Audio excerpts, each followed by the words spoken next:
মাথায় সিঁদুর লাগানো মহিলারা এই তিনটি কথা জেনে নিন।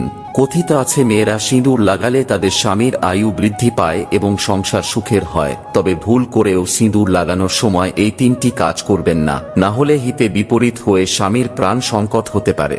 নাম্বার 1, সিঁদুর লাগানোর সময় খেয়াল রাখবেন সেটা যেন কপালের মাঝখানে অবস্থান করে, কারণ এমনটা করলে স্বামীর আয়ু দীর্ঘ হয় এবং বৈবাহিক জীবন সুখের হয়।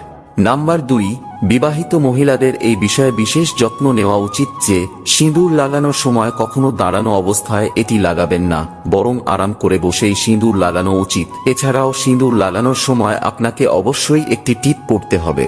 3 নম্বরটি জানার আগে আমিও দেখব যারা আমায় মন থেকে বিশ্বাস করেন তারা ভিডিওটি লাইক করে কমেন্টে জয় শ্রীকৃষ্ণ লিখে যাবেন।